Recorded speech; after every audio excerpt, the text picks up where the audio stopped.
The alarm bells rang through the USS Determination like thunder in a metal can. Commander Jake Martinez jumped from his chair on the bridge as red lights flashed across every screen. "What do we have, Davis?" Jake asked his communications officer. "Lieutenant." Tom Davis pressed his headphones tighter against his ears. His face went pale. "Sir, I'm picking up a distress signal, but it's not like anything we've heard before." Jake walked over to look at the readings. The signal was coming from the fourth planet in the Kepler 442 system. They had been mapping this area for 3 weeks, and until now it seemed empty. "Can you clean up the signal?" Jake asked. Davis worked his controls. Strange sounds filled the bridge.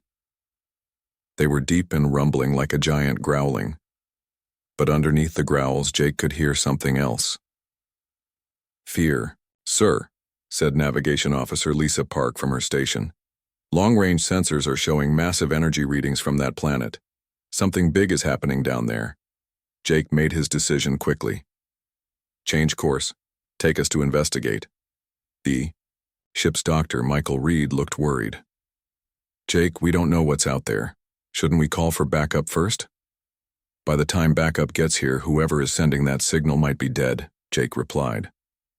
"We're the only ship in this sector." As the Determination moved closer to the planet, the crew could see what was happening. A huge alien ship floated in space above the planet. It was 5 times bigger than their own vessel. The ship was dark red and had sharp edges like the teeth of some giant beast. But the alien ship was in trouble. Thousands of small black objects swarmed around it like angry bees. The black objects were attacking the red ship, and pieces of metal were floating away into space. "My God," whispered Weapons Officer Sarah Kim. "Look at the size of that thing." Jake stared at the view screen. The alien ship was clearly built for war. It had massive guns and thick armor. But the swarm of small black ships was winning. They moved too fast for the big guns to hit them, and they were slowly cutting the red ship apart. "Sir," Davis called. "Out." "I'm getting a clearer signal now. It's definitely a call for help." "From who?" Jake asked. "I don't know, sir. The computer can't translate it. But the tone... Someone is dying out there." Jake watched as more pieces of the alien ship broke away. The red ship was fighting back, but it was losing badly. Soon whoever was inside would be dead. "This is against every rule in the book," Jake said to himself. Dr. Reed heard him. "Jake, we have no idea who or what is on that ship. They could be dangerous." "Maybe," Jake said. "But right now they need help, and we're the only ones who can give it." Jake turned to address his crew. "Listen up, everyone. We're going to help that ship. I know it's risky, I know we don't know who they are, but someone is in trouble and we don't leave people to die." The bridge was quiet for a moment. Then Sarah Kim smiled. "What are your orders, sir?" Jake felt proud of his crew. "Sarah, target those black ships, don't hit the red one. Lisa, get us in close. Tom, keep trying to contact the alien ship." The Determination moved toward the battle. The human ship was much smaller than the red alien vessel, but it was faster and could turn quickly. "Weapons ready, sir," Sarah reported. "Fire when you have clear shots," Jake ordered. The human ship's lasers lanced out and hit several of the black attackers. The small ships exploded in bright flashes. But there were so many of them. "Sir, they're turning toward us now," Lisa called out. Jake could see dozens of the black ships breaking away from the red vessel to attack the Determination. "Evasive maneuvers. Keep us moving." The next few minutes were chaos. The Determination twisted and turned through space as the black ships chased them. Sarah kept firing, destroying attacker after attacker. But for everyone they killed, 2 more seemed to take its place. "Hull damage on Deck 3, reported Engineering Officer Mark Roberts over the intercom. "We can't keep this up much longer," Dr. Reed said. Jake was about to order a retreat when something unexpected happened. The red alien ship began moving toward them. Its massive guns, which had been useless against the fast-moving swarm, were perfect for hitting the black ships that were focused on the Determination. Working together, the 2 ships began to turn the tide of battle. The red ship would target clusters of the black attackers while the Determination picked off stragglers and protected the bigger ship's blind spots. It took 20 more minutes, but finally, the last of the black ships was destroyed. The space around the planet was filled with floating debris and the glow of cooling metal. "Damage report," Jake called out. "Minor hull breaches, but nothing critical," Mark replied. "We got lucky, sir." Jake nodded, then looked at the alien ship on the view screen. It was badly damaged, but still intact. "Tom, any luck contacting them?" "Sir, they're trying to talk to us. The computer is learning their language, but it's going to take time." As they waited, Jake studied the red ship. It was clearly designed by beings who understood war. Every line of the vessel spoke of power and aggression. These were not peaceful explorers. After 10 minutes, Tom looked up excitedly. "Sir, I think I've got basic communication working." "Put it on speakers," Jake ordered. A deep, rumbling voice filled the bridge. The words were strange, but the computer translated them into English. "Human vessel. I am War Master Thane of the Crimson Fang. You fought beside us against the Devourers. Why?" Jake took a deep breath. This was first contact with an alien species, and what he said next might determine the future of both their peoples. "Because you needed help," Jake replied simply. There was a long pause. Then the alien voice spoke again, and Jake could hear surprise in it. "You risked your ship and your lives for strangers. This is not the way of predators." "Maybe not," Jake said, "but it's the way of humans." Another long silence followed. Finally, Thane spoke again. "I am in your debt, human Jake Martinez. The Crimson Fang do not forget such things." Jake smiled. "No debt necessary. We help because it's right." As the two ships began moving toward a safe distance from the planet, Jake didn't know that this moment would change the galaxy forever. The Apex Council, the most feared predator alliance in known space, was about to learn that there was a species in the universe that fought not just for themselves, but for others. And that changed everything. Dr. Sarah Thompson packed her bags with shaking hands. 3 days ago, she had been studying alien psychology in her quiet lab on Earth. Now she was heading to Nexus Prime, the most dangerous diplomatic meeting in human history. The message from Earth Command had been simple, but terrifying. The Apex Council wanted to meet humanity. The Apex Council was made up of 6 predator species that ruled large parts of the galaxy through fear and strength. No one had ever been invited to meet them and live to tell about it. But Commander Martinez's rescue of War Master Thane had changed things. For the first time ever, one of the apex predators owed a debt to another species. The council needed to understand what humans were and what they wanted. Sarah's assistant, Dr. James Wilson, helped her carry equipment to the transport ship. "Are you sure about this, Sarah? These aliens have never shown mercy to anyone." "That's exactly why I have to go," Sarah replied. "Someone needs to speak for humanity, and I'm the only xenopsychologist Earth Command trusts for this job." The journey to Nexus Prime took 5 days. Sarah spent the time studying everything they knew about the 6 apex species. It wasn't much. Most information came from the wreckage of ships that had been unlucky enough to meet them. The Crimson Fang were warriors who settled disputes through combat. The Night Hunters moved through shadows and struck without warning. The Shard Collective shared one mind across thousands of crystal bodies. The Stormlords were beings of pure energy who could control lightning and plasma. The Terra Wardens were ancient creatures made of living stone who had watched civilizations rise and fall. The Depth Stalkers lived in the deepest oceans and could survive in any liquid environment. All of them were killers. All of them had never asked for help from anyone. Until now. Nexus Prime was an artificial planet built at the exact center of the galaxy. As their ship approached, Sarah could see massive vessels from all 6 apex species floating in orbit. Each ship was different, but they all looked designed for war. "Dr. Thompson," called the ship's captain, "we're getting landing instructions. They want us to dock at the central spire."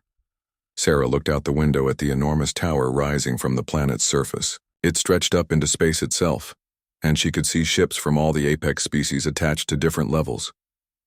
The docking procedure was tense. Sarah's ship was tiny compared to the alien vessels around them. She could see weapons tracking, their movement, ready to destroy them at the first sign of trouble. When the airlock opened, Sarah stepped into a world unlike anything she had ever seen.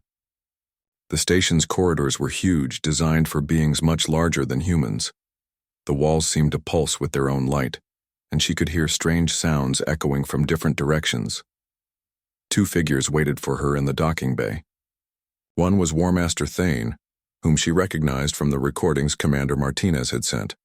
The other was a being she had never seen before, Dr. Sarah Thompson. Thane's voice rumbled through a translation device. "I am War Master Thane of the Crimson Fang. This is Alpha Blake of the Night Hunters." Blake was tall and thin, covered in what looked like living shadows. When he moved, pieces of darkness seemed to flow around him like water. His voice was barely a whisper, but Sarah could hear it clearly. "Human female. You speak for your species?" "I do," Sarah replied, trying to keep her voice steady. "Good," Blake said. "The council has questions. Come." They walked through corridors that changed as they moved. Sarah realized the station was alive somehow, reshaping itself based on who was using it. They passed other beings she recognized from her studies. Crystal creatures that sparkled like jewels. Beings of crackling energy that floated rather than walked. Massive stone figures that shook the ground with each step, and others that seemed to be made of flowing water. The council chamber was enormous. 6 thrones sat in a circle, each one designed for a different type of being. Sarah was given a small chair in the center. She felt very small and very alone. Human. A voice like grinding stone spoke from the Terra Warden throne. "I am Elder Mountain. We have watched your species for 50 of your years. You are weak, your ships are small, your weapons are limited, yet you help the Crimson Fang." Why? Sarah had prepared for this question. Because they needed help. That's what we do. A sound like crashing waves came from the Depthstalker throne. "I am Current Master Deep Blue. Your answer makes no sense. Helping the weak makes you weak. Why choose weakness?" "We don't see it as weakness," Sarah replied. "We see it as strength." The air in the chamber crackled with electricity as the Stormlord spoke. "I am High Tempest Zara. Explain this contradiction, human. How is helping others strength?" Sarah took a deep breath. This was the moment that would determine humanity's future. When we help others, they help us back. When we work together, we become stronger than the sum of our parts. One human is weak, but 1,000,000 humans working together can move mountains. The Shard Collective spoke with 1,000 voices at once. "We are Prime Crystal Echo.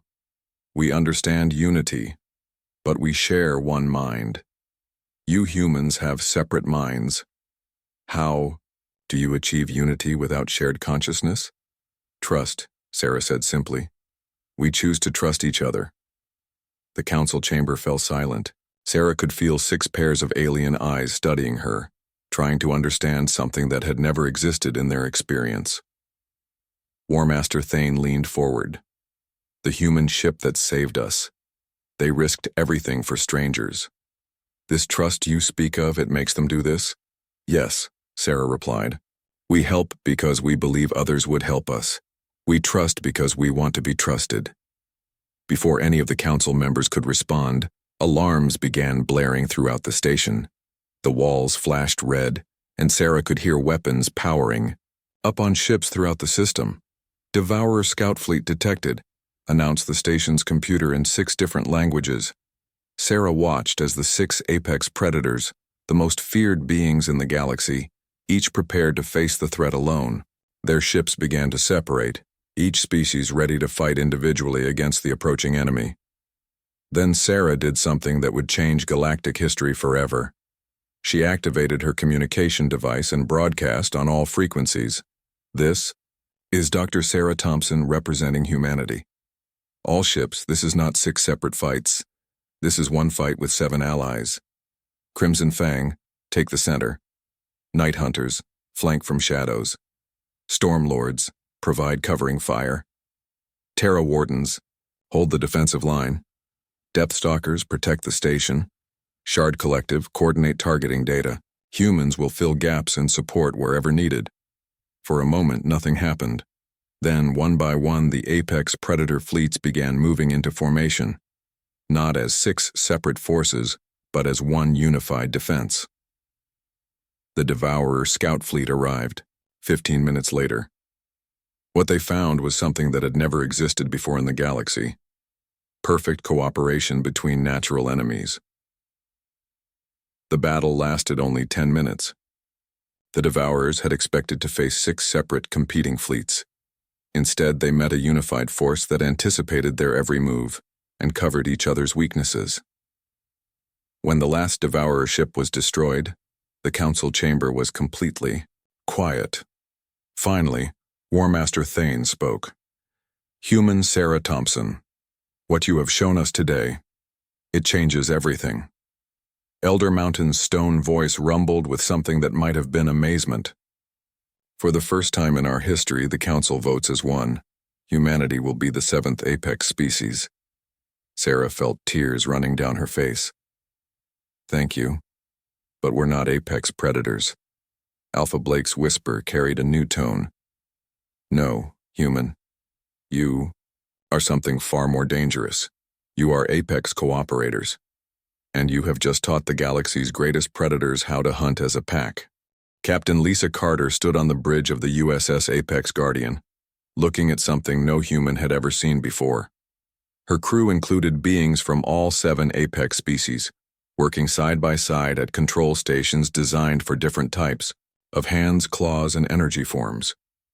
6 months had passed since humanity joined the Apex Council. The Guardian was the first ship of its kind, built with technology from all the apex species combined. Human engineering mixed with Crimson Fang armor, Night Hunter stealth systems, Shard Collective computers, Stormlord energy weapons, Terra, Warden shields, and Depth Stalker life support that could keep any type of being alive. "Captain," called Lieutenant Mark Reynolds from the tactical station. His partner at the same station was a young Crimson Fang warrior named Razor Claw. They had learned to work together perfectly, combining human strategy with alien combat instincts. "What do you have, Mark?" Lisa asked. "Long-range sensors are showing something strange in the outer rim. 15 star systems have gone completely dark. No communications, no energy readings, nothing." Lisa frowned. The outer rim was where many smaller species lived, far from the protection of the apex territories. "How long since the last contact?" "The first system went dark 3 weeks ago. One system every few days since then." At the communication station, human operator Jenny Walsh worked alongside a night hunter called Shadow Whisper. The aliens' ability to detect hidden signals combined with human intuition made them an unbeatable team. "Captain, we're getting reports from refugee ships," Jenny said. "Survivors are saying the same thing. They call them the Devourers, and they're different now. Smarter, more organized." Lisa felt a chill run down her spine. The Devourers had been quiet since the battle at Nexus Prime. Intelligence reports suggested they were regrouping. But no, one expected this. "Set course for the edge of the Dark Zone," Lisa ordered. "Battle stations, but keep our weapons powered down. We're going in to investigate, not to fight." The Guardian moved through hyperspace faster than any ship before it.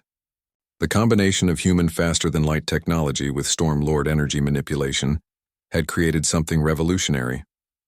They could travel between stars in hours instead of days.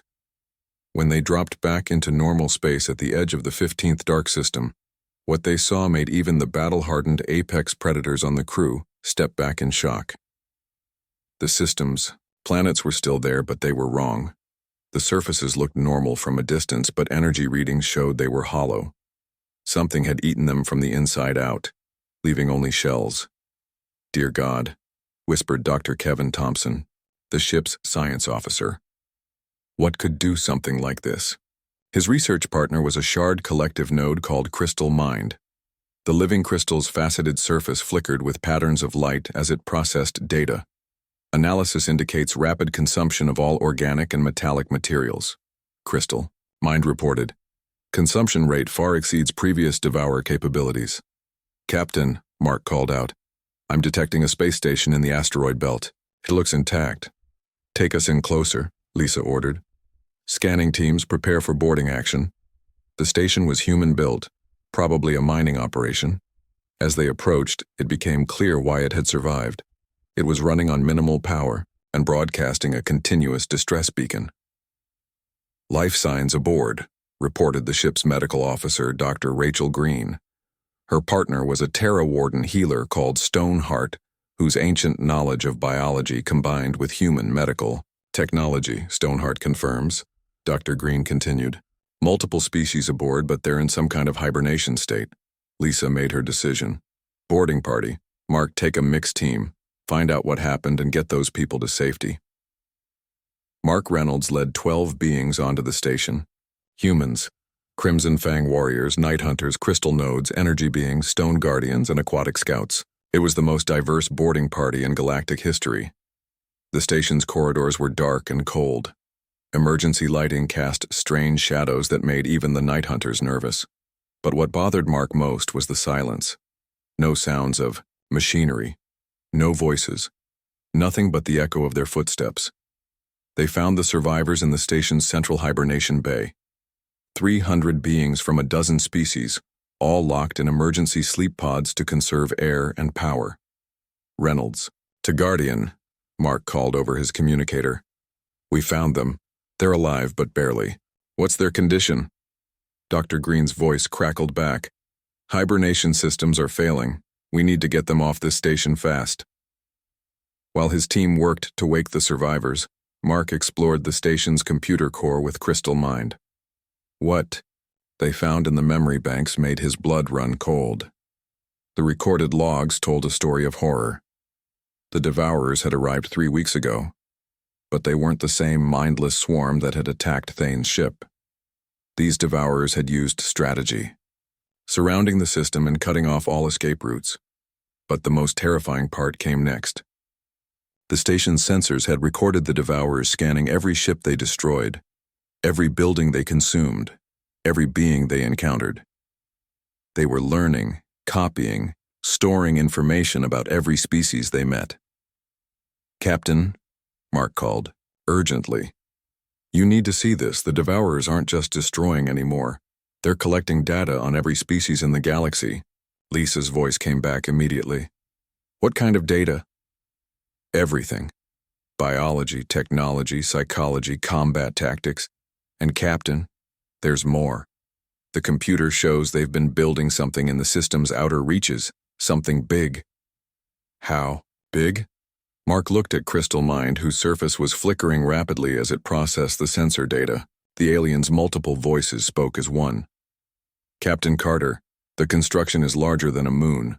Purpose unclear, but energy patterns suggest preparation for galactic-scale operation. Lisa felt her stomach drop.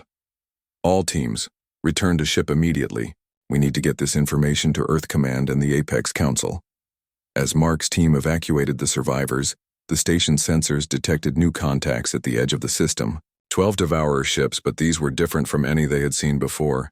They looked almost organic, as if they had grown rather than been built. Guardian, we've got company, Mark reported as his team loaded the last survivors onto shuttles. I see them, Lisa replied. All shuttles return to ship. Prepare for emergency jump to hyperspace. The race back to the Guardian was desperate.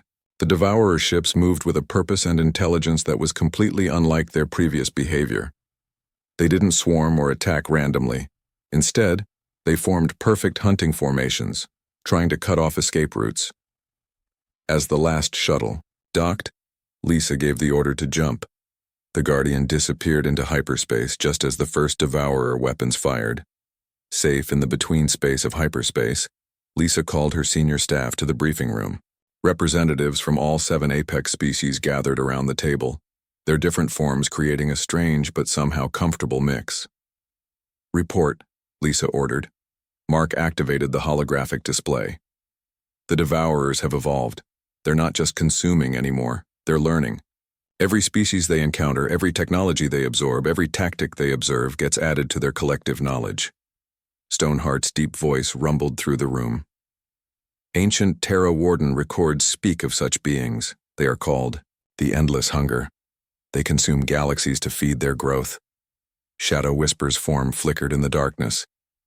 If they are learning from every species they encounter, they will soon know all our weaknesses. Not just our weaknesses, Crystal Mind added. Analysis suggests they are preparing to replicate successful species as weapons. Lisa felt the weight of command settling on her shoulders. Recommendations? We need to warn everyone, Mark said. Every species in the galaxy needs to know what we're facing. The Apex Council must be informed immediately, added Razorclaw, the Crimson Fang warrior. And Earth Command, Dr. Green added. If the Devourers can copy our abilities, humanity's cooperative nature might be their next target. Lisa nodded. Set course for Earth maximum speed, and send coded messages to all Apex Council worlds, Priority Alpha. As the Guardian raced through hyperspace toward Earth, none of them knew that the Devourers were already ahead of them. The data they had collected wasn't just from the Outer Rim attacks. They had been watching and learning from every species in the galaxy for months, and they had been especially interested in the newest Apex species, the ones who had taught the galaxy's greatest predators to work together, the ones called humans. The real war was about to begin, and this time, the enemy knew exactly how dangerous cooperation could be. Admiral Robert Stone stood in the command center deep beneath Earth's surface, watching holographic displays that showed the most frightening sight in human history. Red dots marked Devourer fleets spreading across the galaxy like a plague, and they were moving faster than anyone had thought possible. "Admiral," called Intelligence Officer Captain Jennifer Walsh from her station, "we've decoded more data from the Outer Rim attacks. The news isn't good." Robert walked over to Jennifer's station.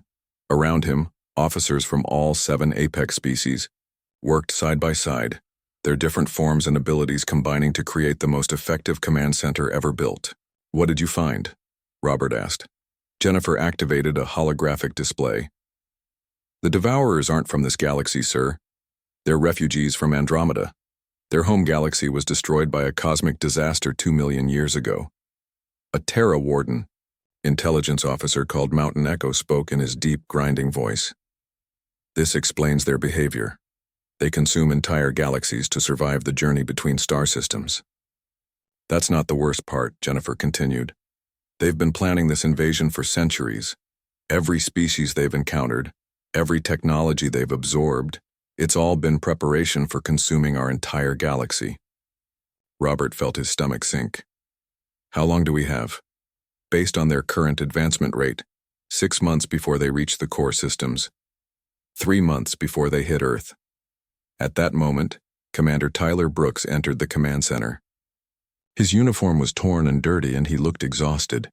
He had been leading evacuation efforts on the front lines as world after world fell to the advancing Devourer fleets.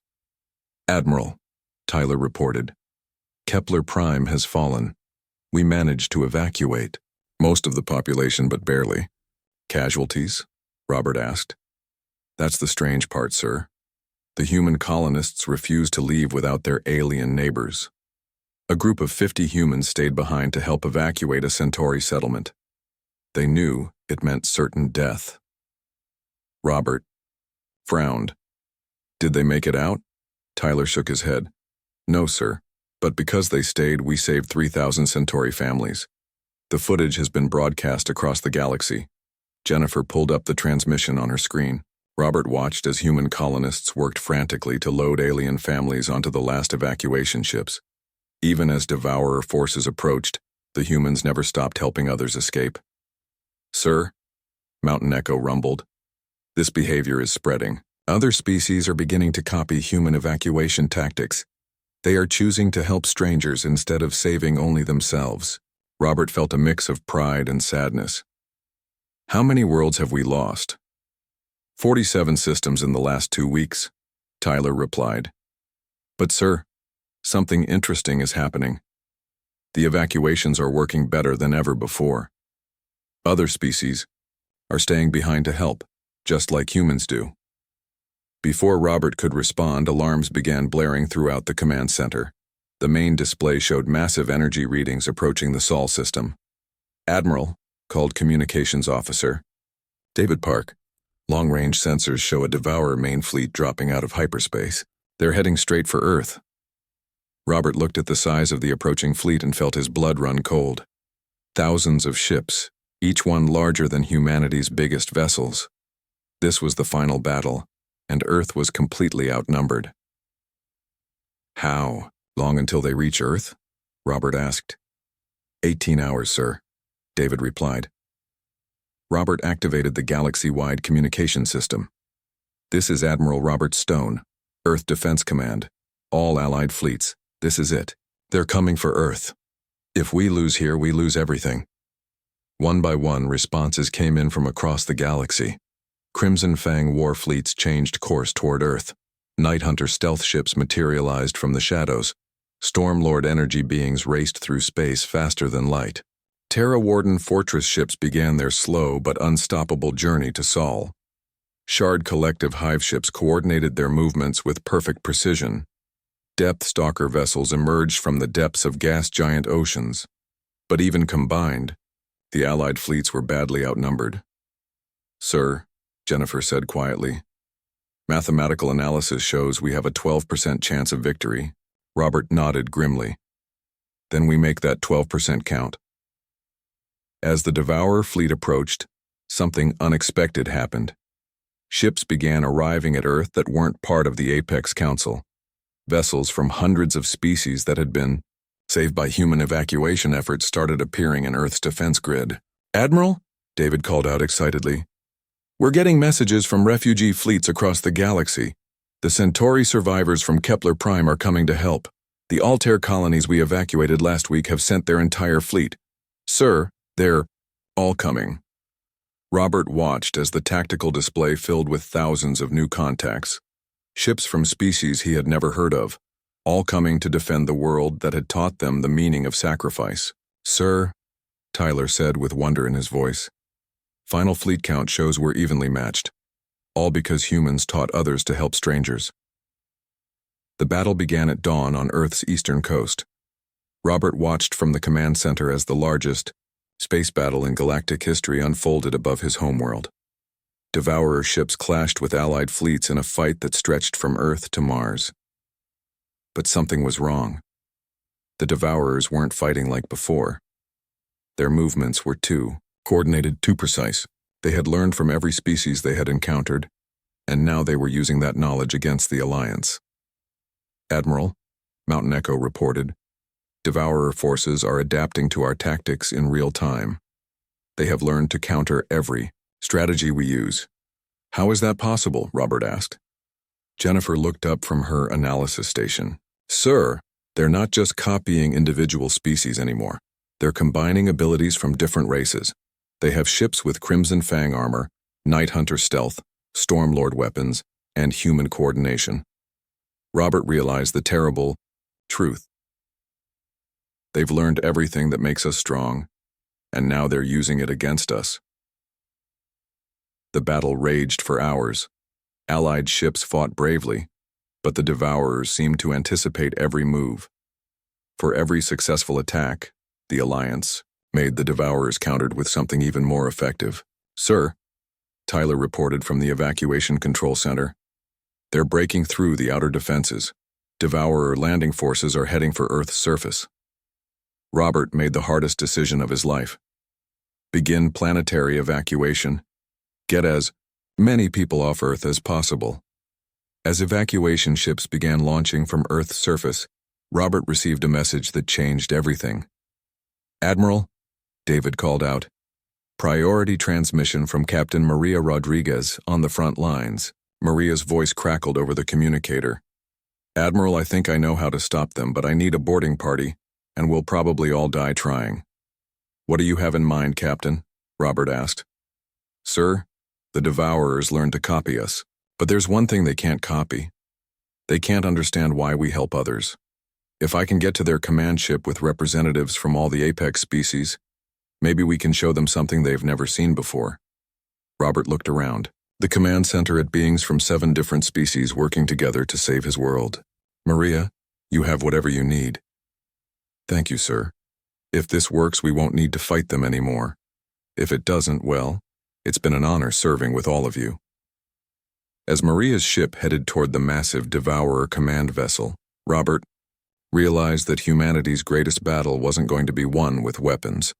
It was going to be won with the one thing the Devourers had never learned to understand: hope. General Patricia Hayes stood in the war room beneath Earth's capital, watching the most important military briefing in galactic history. Around the table sat representatives from all 7 apex species, and for the first time since the Alliance began, they looked worried. The Devourer main fleet had arrived in the Sol system, and it was larger than anyone had imagined. 15,000 ships surrounded Earth like a metal storm, each one filled with the combined knowledge of 100 conquered civilizations. "Ladies and gentlemen," Patricia began, addressing the mixed group of humans and aliens, "this is our final stand. If we lose here, the Devourers will consume our entire galaxy." War Master Thane, the massive Crimson Fang warrior, spoke first. "General Hayes, my fleets are ready to die for Earth, but we cannot win through strength alone. The enemy has learned all our combat techniques." Alpha Blake, the Night Hunter, flickered in and out of shadows. "Our stealth technology is useless. They can see through every trick we know." Prime Crystal Echo, speaking with the voice of the entire Shard Collective, added, "Our computational advantages are nullified. They process information faster than we can generate it."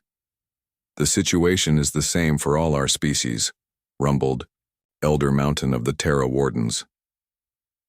"They have copied our strengths and learned to counter our weaknesses." Patricia nodded grimly. "Which brings us to humanity's plan. Colonel David Mitchell, brief everyone on Operation Unity."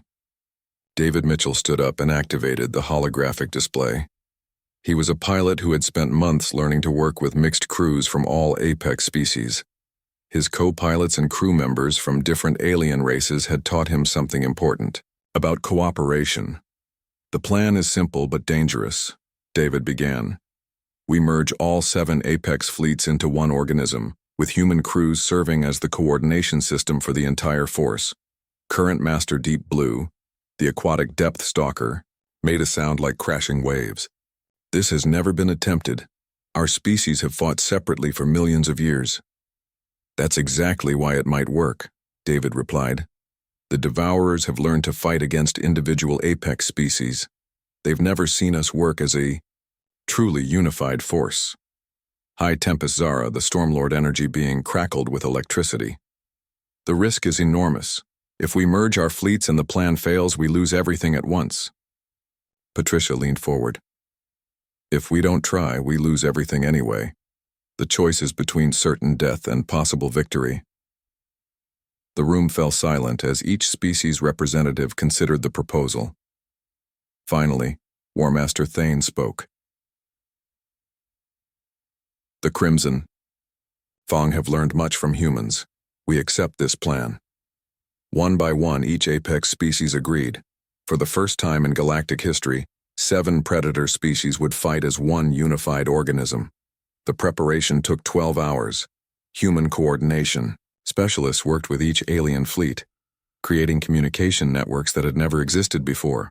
David Mitchell found himself assigned to the experimental fusion fighter craft, a ship that required pilots from multiple species to operate. His crew was like nothing that had ever existed. His co-pilot was Sharp Tooth, a young Crimson Fang warrior. His navigator was Mist Walker, a night hunter who could see through any deception. His weapons specialist was Lightning Strike, a storm lord who could control pure energy. His engineer was Crystal Song, a shard node who could repair any system. His life support officer was Stone Shield, a Terra Warden who could survive anything.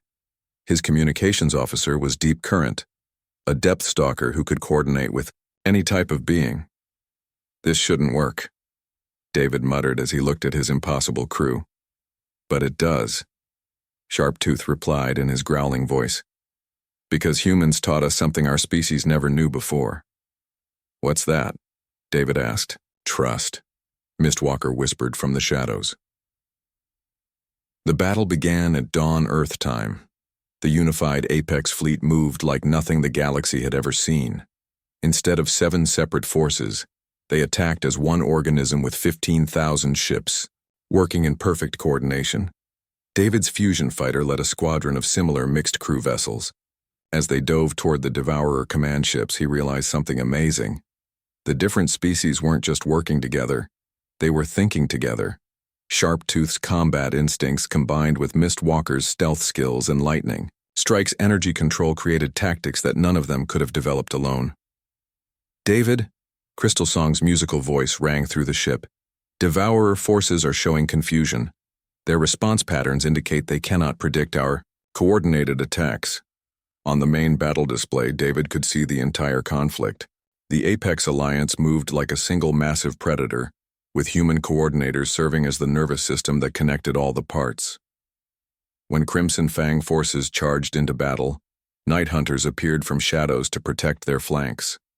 When Stormlords unleashed energy weapons, Terra Wardens provided shields to protect them from return fire. When Shard Collective computers identified weak points, Depth Stalkers moved to exploit them with surgical precision.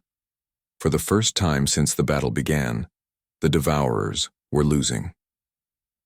All ships. Patricia's voice came over the communication system. Captain Rodriguez has reached the Devourer command vessel. She's attempting to make contact with their leadership. David felt his heart pounding. Maria Rodriguez was leading a boarding party onto the enemy flagship with representatives from all 7 apex species. If her plan worked, they might not need to destroy the Devourers. If it failed, she and her team would die. Lightning strike, David called to his weapons officer. Can you get us close to the command ship? Affirmative, the energy being replied. But Devourer defenses are heavy. Stone shield, can our shields handle it? David asked. Terra Warden shields will hold, the rock being confirmed. Deep current, tell the other fusion fighters to follow us in. We're going to support Captain Rodriguez. As David's squadron raced toward the massive Devourer command ship, he realized something incredible was happening. The unified Apex fleet wasn't just winning the battle, they were evolving. 7 separate predator species were becoming something new, something that had never existed before. They were becoming one people. David, Sharptooth called out. Sensors show Captain Rodriguez has reached the Devourer core. She's attempting communication. Through the ship's communication system, David could hear Maria's voice speaking to something vast and alien. We know. You're not evil, Maria was saying. We know you're just trying to survive, but there's another way. The response came in a voice like 1,000 machines speaking at once. We are the Devourer Collective. We consume to preserve. We destroy to remember. There is no other way. Yes, there is, Maria replied. Let us show you. What happened next would be remembered as the most important moment in galactic history. Instead of fighting or arguing, Maria and her mixed species team simply demonstrated what they had learned from working together. They showed the Devourers what cooperation looked like. They showed them what trust meant. They showed them what it was like to build something instead of consuming it. And for the first time in 2 million years, the Devourers stopped fighting and started listening. The battle around them gradually slowed as Devourer ships powered down their weapons. The vast enemy fleet hung motionless in space as if waiting for something. David, Crystal Song announced. Massive energy buildup detected in the Devourer command ship. They're preparing to communicate with their entire fleet simultaneously. David held his breath. Either Maria had succeeded in the most important negotiation in history, or the Devourers were about to unleash a weapon that would destroy everything. The answer came as a voice that filled every ship in both fleets, speaking in every language at once. We are the Devourer Collective. For 2 million years we have consumed to survive. But these beings called humans have shown us something we had forgotten. There is strength in creation. There is power in cooperation. There is hope in building tomorrow instead of consuming yesterday. The Devourer fleet began to withdraw, but not in retreat. They were repositioning, forming new patterns that David had never seen before. All Apex vessels, came Patricia's voice over the communication system. Stand down. The battle is over. Captain Rodriguez has achieved the impossible. The Devourers want to negotiate. David looked at his mixed crew and saw something in their faces that had never existed before. They weren't just representatives of different species working together. They had become something new. They had become family. And that was when David realized that the greatest victory wasn't defeating the Devourers.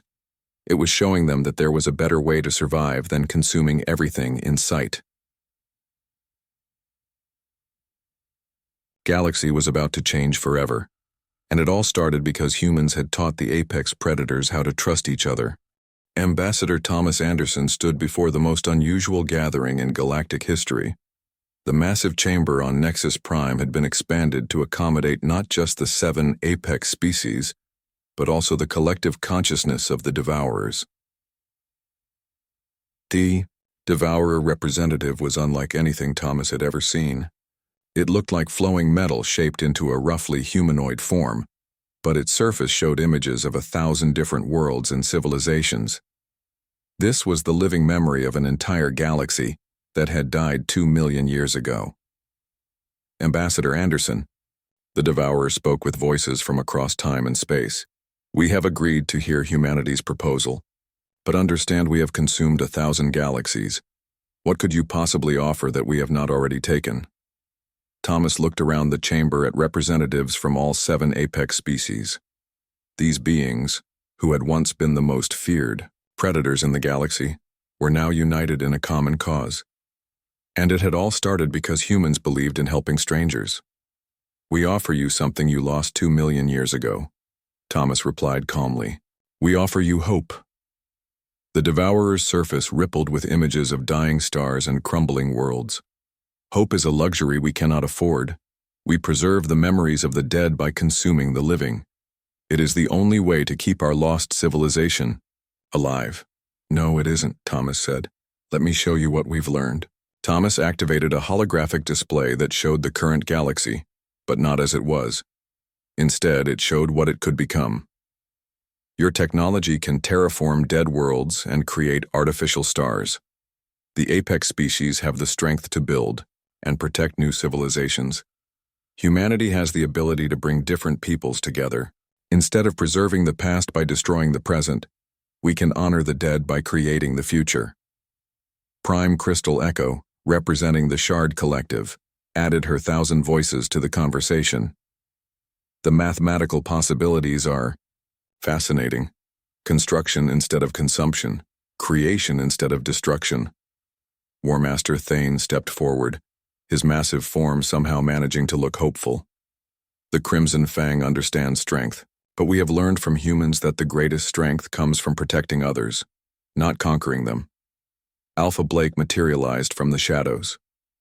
The Night Hunters have always moved alone, but working with others has made us stronger than we ever were in isolation. High Tempest Zara crackled with controlled energy.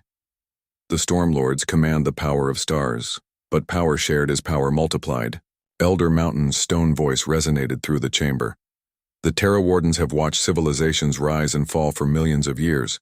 We have learned that what lasts is not what conquers, but what builds.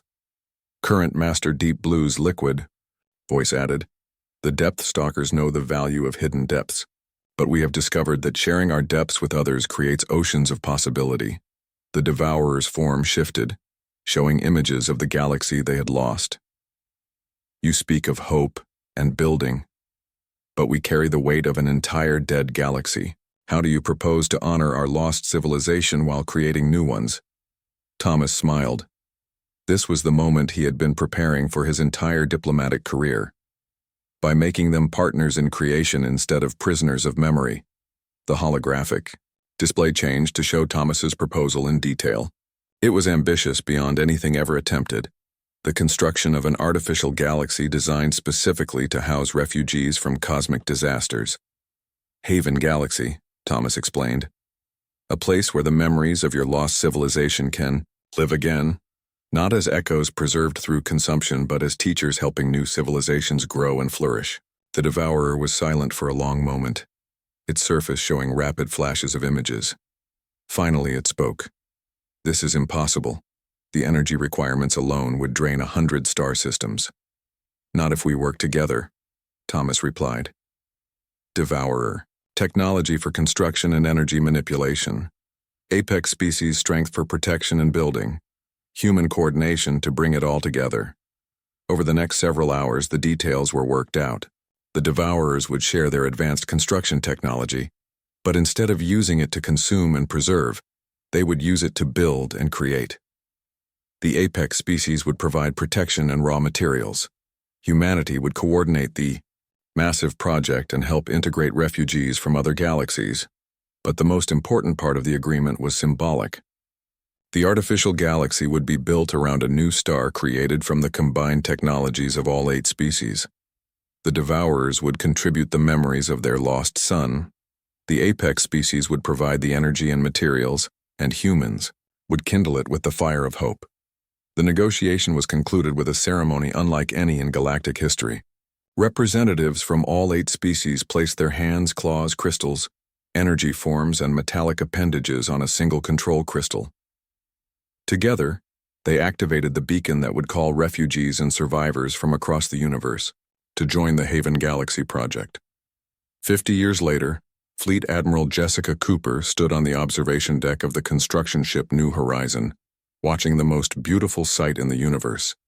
The artificial star that would be the heart of Haven Galaxy was taking shape, its light visible from 1,000 light-years away. Behind her, construction crews from 8 species worked together on the massive project. Devourer fabricators shaped raw matter into the building blocks of worlds. Crimson Fang warriors provided security and heavy labor. Night hunters scouted new territories and found safe routes for refugee ships. Stormlords provided the energy needed to power the construction. Terra Wardens built the foundations that would last for millions of years. Shard collective computers coordinated the massive project across time and space. Depth Stalkers created the life support systems that could sustain any form of life. And humans served as the glue that held it all together, translating between species and solving the diplomatic problems that arose when building something this large. Admiral Cooper called her aide, Lieutenant Commander Ryan Martinez, the grandson of the man who had started it all by rescuing War Master Thane. We're receiving reports from the outer construction zones. The first planets are ready for colonization. Jessica nodded, watching as massive ships carried refugees from 3 different galaxies toward their new homes. Some were fleeing cosmic disasters like the Devourers had. Others were escaping wars or resource depletion. All of them were being given a second chance at life. Ryan, Jessica said, record this in the official log. Today marks the completion of the first sector of Haven Galaxy. Estimated time to full completion, 10,000 years. That's a long time, Admiral, Ryan observed. Yes, it is, Jessica agreed. But we're not in a hurry. We've learned that the greatest predator trait isn't the ability to hunt quickly. It's the wisdom to know when to stop hunting and start building.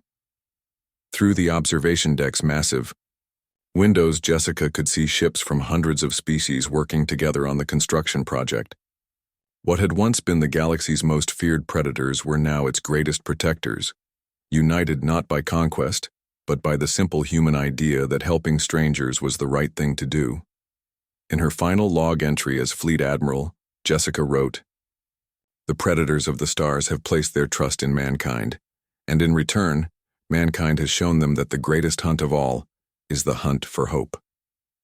Today, we are no longer 7 apex species plus humanity, plus the reformed Devourers. We are one people, building a future that honors the past without being imprisoned by it." The entry concluded with words that would be remembered throughout the galaxy. The construction of Haven Galaxy will take 10,000 years to complete, but we have learned that some things are worth waiting for. Some things are worth building slowly, and some things are worth doing together, because strength shared is strength multiplied, and trust given is trust returned. As Jessica watched the artificial sun grow brighter, she realized that Commander Martinez had been right all those years ago when he decided to help a stranger in distress. Sometimes the most important decision you can make is to trust someone you've never met before, and sometimes that trust changes the entire galaxy. The predators of the stars had learned to build instead of hunt, to create instead of conquer, and to hope instead of fear. And it all started with one simple human idea. When someone needs help, you help them, even if you've never met them before, especially if you've never met them before, because that's what hope looks like, written in stars across the darkness of space.